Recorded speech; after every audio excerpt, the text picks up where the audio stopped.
ya gaya hidupnya. Dan lagi seyogyanya sebaiknya mendahulukan ia akan hak suaminya itu daripada hak dirinya dan daripada hak segala kerabatnya. Suami selalu diutamakan. Artinya andai misalnya makan bersama, yang pertama disendokin adalah ya suaminya. Ya, ketika suaminya diberikan perhatian lebih, biasanya semangat suami juga akan wah luar biasa semangatnya, semangat bekerja, semangat untuk memberi perhatian lebih, biasanya kayak begitu. Dan biasanya ketika istri sudah memberikan perhatian yang sedemikian rupa lebih, biasanya laki mau kawin udah mikir-mikir lagi, ya susah nyari model kayak begini mah ini gitu, bisa servis udah full di sini mah udah ya. Nyari yang lain mah paling juga butuh duitnya doang, paling juga ngeretin doang, begitu bisa. Karena yang di rumah itu udah luar biasa gitu ya. Di suami selalu diutamakan bahkan dibanding dirinya dan dibanding kerabatnya. Artinya walaupun istri mungkin pagi-pagi pengen ngopi, ya bikinin buat suami, tawarin suami dulu. Pas kalian mau ngopi saya bikinin ya misalnya, atau udah tahu lah gitu, seduhin buat dia, baru buat ya buat dirinya dah suaminya. Mau diminum enggak yang penting cari pahala saya mah dah gitu. Dan setengah daripadanya sioganya menuntut akan kesukaan suaminya itu pada sekalian perbuatannya. Jadi apa hal-hal yang disukai harus tahu ya, suami senangnya begini, termasuk ya mungkin makanannya, minumannya ya gitu. Suami saya senangnya misalnya teri sama jengkol atau apa ya, pokoknya emang senangnya suami kayak begitu, biarin kalau masih masuk akal gitu ya, masuk akal. Dan jangan ya berbuat khianat akan suaminya dan hartanya suaminya, jangan sampai berkhianat. Jaga sebaik-baiknya tuh harta suaminya atau akan dirinya. Khianat bisa jadi ya sama laki-laki lain dia lebih peduli, lebih perhatian. Dan setengah daripadanya senantiasa suci badannya. Ya jangan lupa mandi ya. Bodoh amat depan suami gua. Kenapa kalau di luar tahu-tahu pelayanan orang lebih maksimal, laki-laki kan tergoda ya. Di warteg ternyata pelayanannya lebih ini. Tahan sering ke warteg ya, walaupun memang dia lagi jualan gitu kan.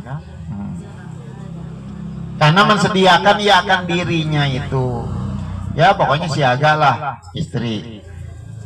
Pakaiannya bersih, pakaiannya bersih, ya bersih agak kapan suami membutuhkan dia siaga. Manakala dikehendaki oleh suaminya, niscaya hadir ia padanya. Suaminya butuh, dia ada di sampingnya. Dan setengah daripadanya bahwa jangan dia bungkuk atas suaminya itu sebab elok rupanya atau sebab banyak hartanya. Menghormati suaminya bukan karena suaminya tampan, bukan karena suaminya itu banyak harta, bukan karena kayanya, tapi itu karena agama mengajarkan seperti itu gitu ya. Jadi kalau karena hartanya begitu suaminya lagi mengalami bangkrut, jatuh, nah udah ntar bermasalah. Atau karena tampannya begitu suaminya lecet atau ada masalah, ya akan berpaling, bukan karena itunya, bukan. Dan jangan menghinakan suaminya itu karena sebab jahat rupa suaminya, tentang suaminya jelek, aduh dikatain mulu. Hina, jahat rupa artinya jelek ya, jelek tampangnya atau sebab pakirnya, karena suaminya miskin, aduh. Dan setengah daripada jangan sekali-kali ya menyakiti akan suaminya pada suatu hal. Sulit ini ya. Dan setengah daripadanya seyogianya berkhidmat ya akan sekalian pekerjaan yang daripada rumah suaminya itu sekira-kira kuasa atas ya semampunya, ya rapihin rumahnya, ya jaga kebersihannya. Takon ruya, langsung terjemah aja dah. Ini agak panjang, biar satu bab ini beres. Artinya sungguhnya daripada diriwayatkan daripada Asma, Asma itu adalah putri Sayyidina Abu Bakar, anak Sayyidina Abu Bakar. Ya, As-Siddiq radhiyallahu anhu bahwasanya ia berkata telah mengkawinakan daku oleh Zubair. Jadi Asma ini putri Sayyidina Abu Bakar, suaminya namanya Zubair. Padahal tiada baginya di dalam bumi ini daripada harta. Ini Zubair nikah dengan Asma putri Abu Bakar, nggak punya harta. Kalau sahabat pak kadang-kadang cari mantu yang soleh aja nggak dilihat itunya, nggak punya harta, ya. Pada harta dan tiada memiliki ya kan saya nggak punya budak, dulu mesti budak itu kebutuhan, sekarang nggak ada memang. Dan tiada memiliki suatu yang lain daripada satu kuda kecuali dia punya satu kuda dan satu untanya. Ya cuma itu aja yang dia punya, satu kuda dan satu unta. Kalau pada masa lalu itu kebutuhan dasar itu, ya kuda harus pergi jauh kan mau nggak mau dia harus berkuda. Terus masalahnya beli mobil, kuda penting, unta juga penting, apalagi di gurun.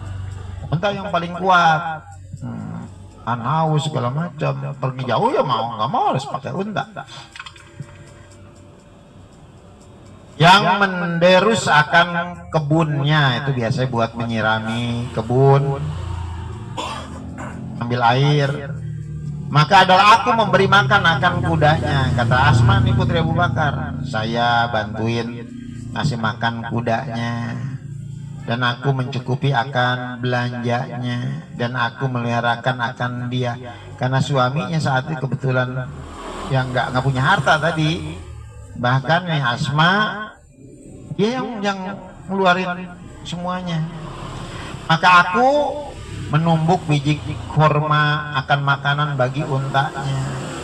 Wah udah kalau ngeliat kayak gini nih jauh bener nih ya. Padahal mah putri Sayyidina Abu Bakar, ya putri Sayyidina Abu Bakar kaya, Abu Bakar kaya, malah dapat mantunya yang nggak punya, Zubair. Gitu. Jadi udah kayak begitu, ya hartanya dari dia, tapi rajinnya luar biasa nih. Ya, memberi makan untuk kudanya, ya, menumbuk biji korma untuk makanan untanya, dan memberi makan akan dia, dan aku memberi minum air akan dia, dan aku menjahit akan girbahnya. Girbah itu yakni timba kulit. Wah rajinnya luar biasa nih Asma putri Sayyidina Abu Bakar. Bayangkan ayahnya kaya, kawin dengan laki-laki yang nggak punya. Nah, zaman sekarang nggak akan nemu kayak begini. Udah begitu, rajinnya luar biasa ini. Ya, suaminya punya kuda, dia bantu ngasih makanan untuk kudanya, untuk untanya. Dan aku menggiling akan tepung gandum sair, giling sendiri. Dan aku perbuat akan dia roti biasa. Makanannya kan roti dari gandum yang digiling, itu makanan utama Pak. Cerita nasi kalau di kitab. Dan adalah aku memindahkan akan biji korma, padahal aku junjung di atas kepala. Kalau mindahin korma, biji korma nih dari satu tempat ke tempat lain dijunjung di kepala. Nggak laku, ya Allah, putri sahabat ini. Sahabat utama lagi, dimana kata Nabi andai iman Abu Bakar ditimbang dengan seluruh iman umat manusia maka Abu Bakar akan menang. Putrinya kayak begini. Ya, kepalaku daripada perjalanan 2 sulus parsah, 2/3 parsah jauhnya, jauh dalam. Ya, hingga menyuruh kepadaku bapakku Abu Bakar Siddiq dengan satu khodam. Akhirnya Abu Bakar Siddiq melihat anaknya, punya suaminya nggak punya nih, dikirimin khodam itu pembantu untuk membantunya.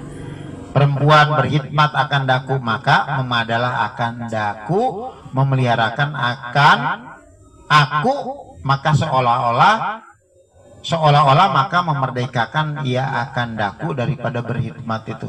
ini si Asma binti Abu Bakar malah, aduh mestinya itu saya ngerjain biar pahala saya dapatkan dari situ. Sekarang ayahnya malah mengirimkan pembantu buatnya, berarti saya terbebas dari itu. Nah itu jatah saya, coba itu. Beda kalau orang yang ini mah super ini mah. Dari anak seorang yang super juga. Kagak bakalan nemu ini mah enggak ya gitu. Karena memang di Al-Qur'an laki-laki yang baik-baik akan dipertemukan dengan perempuan yang baik-baik. Perempuan yang baik-baik akan dipertemukan dengan laki-laki yang baik-baik. Biasanya yang kita dapatkan memang udah selevel sama kita udah gitu baik. Ya, gitu. Ini putrinya Abu Bakar itu. Putri Abu Bakar, Zubair banyak hadis riwayat Zubair tuh banyak. Ya sahabat Rasul, orang yang begitu soleh luar biasa. Ya jadi begitu menikah seperti itu tuh kondisinya.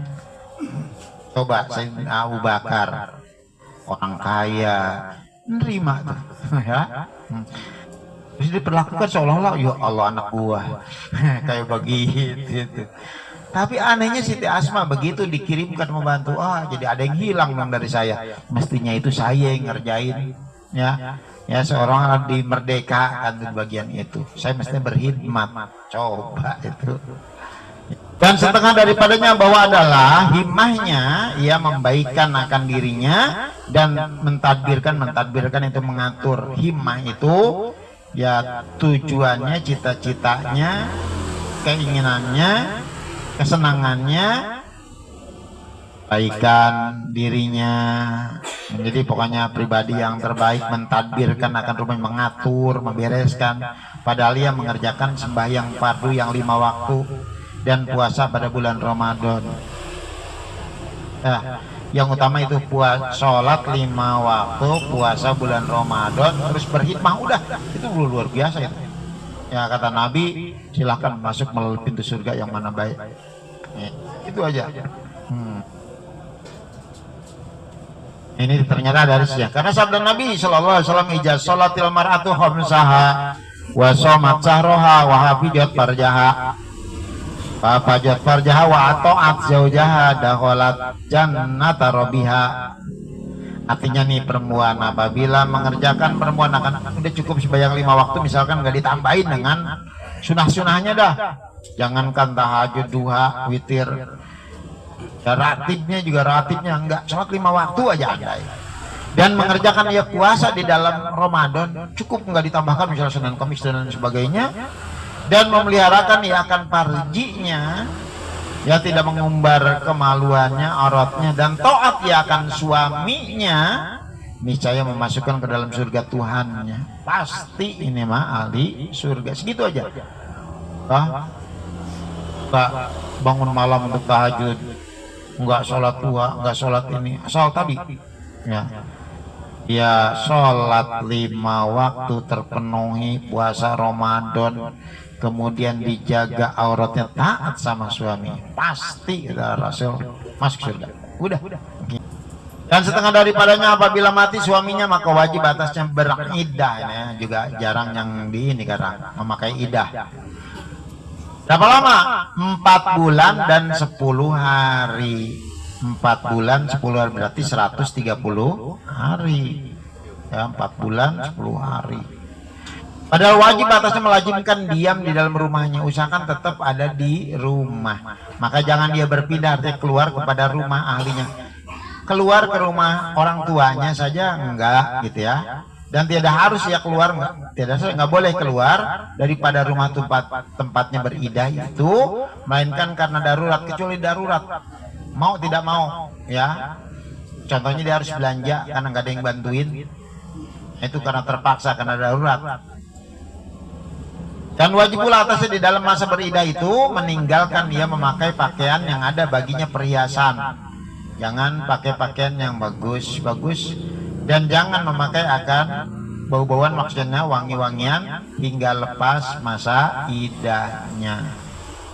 Nah, pada perempuan pada beridah enggak? Gitu. Jadi suaminya, Oh, begitu suaminya meninggal langsung dandan, cakep banget menor. Nanti timbul fitnah, ya orang akan curiga, girang banget rumahnya laki mati. Dan demikian lagi jangan menyalahi akan janji suaminya, kata Imam Al-Ghazali rahimahullah. Kita lewatin bacaan Arabnya, ya pindah halaman aja langsung. Berbaris. Artinya dan adalah seorang laki-laki telah keluar kepada musafir.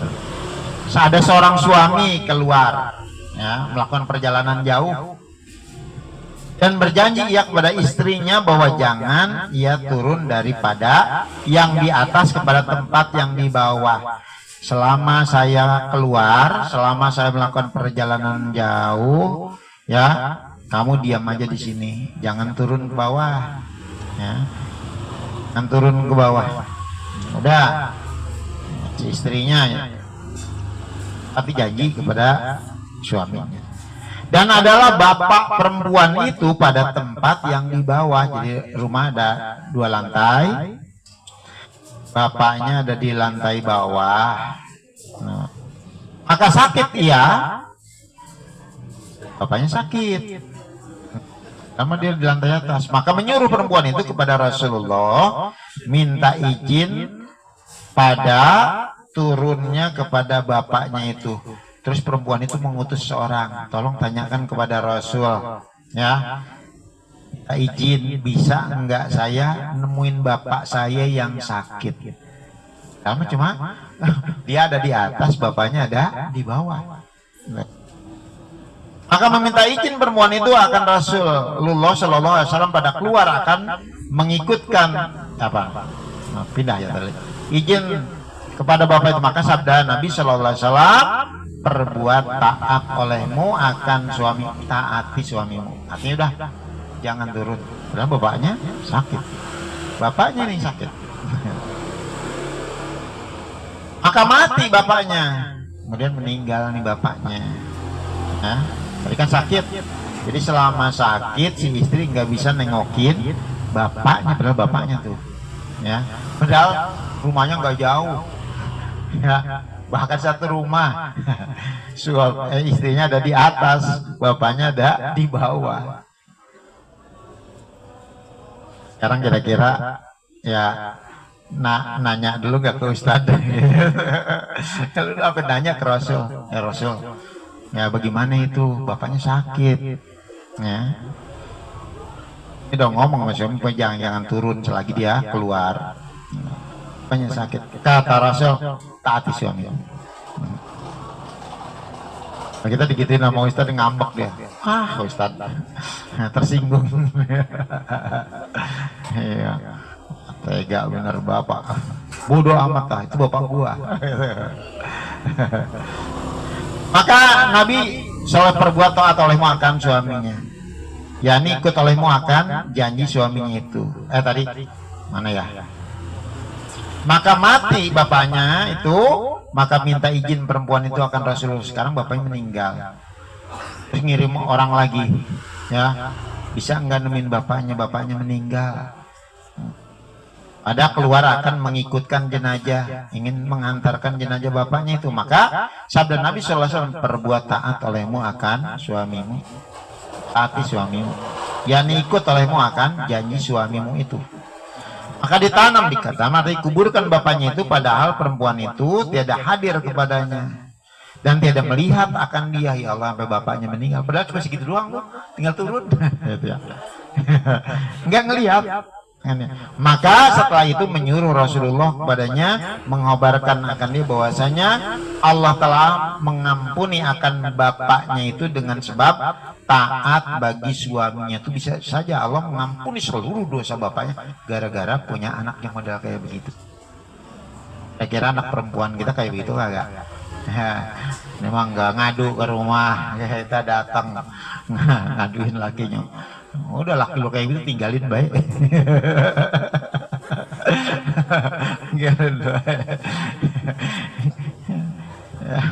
Ini mah coba bayangkan, jauh memang, ya itu kelas sahabat.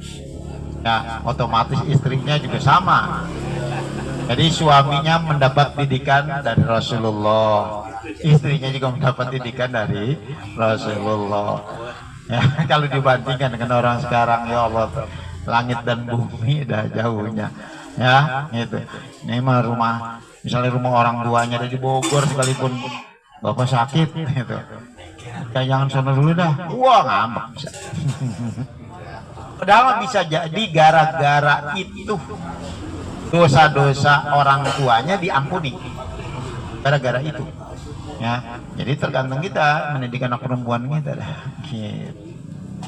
Apakah nanti orang tuanya dapat hasil pahala dari karena punya anak yang soleh tadi?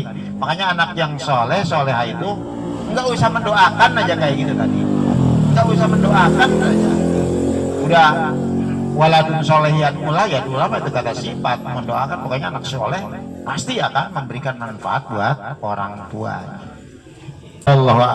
Wallahu arhamur rahim, wallahu alam. Nanti al-babu salifi adabil kasbi wal ma'asi, nanti berbicara tentang adab berusaha dan menghasilkan kehidupan.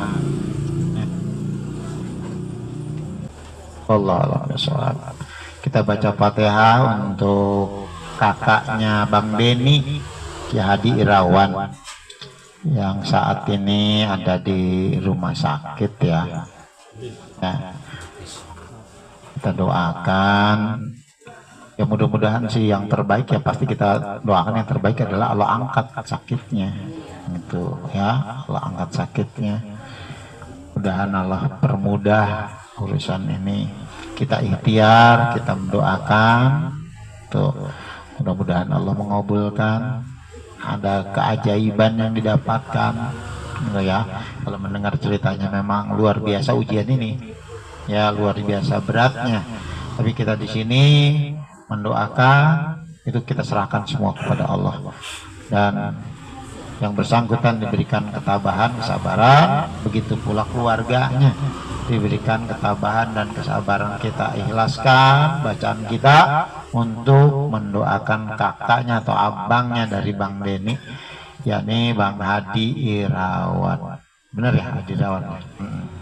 Ala haji niyah wala kulli niyatin salihah wa ilahatin Nabil Mustafa Sayyidina Muhammadin sallallahu alaihi wasallam. Al-Fatihah. A'udzu billahi minasyaitonir rajim. Bismillahirrahmanirrahim. Alhamdulillahirabbil alamin arrahmanir rahim maliki yaumiddin. Iyyaka na'budu wa iyyaka nasta'in ihdinas siratal mustaqim siratal ladzina an'amta 'alaihim ghairil maghdubi 'alaihim waladdallin. Amin. Astagfirullahaladzim la ilaha illa ma'bud. Allahumma shalli wa sallim ala sayyidina Muhammad wa ala ali sayyidina Muhammad. Rabbi fa'na bima 'allamtana, rabbi 'allimna lajian wa rabbi faqina wa faqi alana wa qarabatilana fi dinina. Allahumma tawil umurana wa sayyadana wa nawir qulubana sabit imanana wa asyina amalana wa wasi' arzaqana wa ilal khairi qaribna wa nishari afina wa aqdi awajina fi din wa dunal akhirah. Rabbana taqabbal minna innaka antas samiul alim wa tub alaina innaka antat tawwabur rahim. Rabbana atina fid dunya hasanah wa fil akhirati hasanah wa qina adzabannar. Subhana rabbika rabbil izzati amma yasifun wa salamun alal mursalin walhamdulillahi rabbil alamin. Subhanakallahumma bihamdika asyhadu an la ilaha illa anta astaghfiruka wa atubu ilaik. Hadanallahu wa iyyakum ajmain billahi taufiq wal hidayah. Assalamualaikum warahmatullahi wabarakatuh.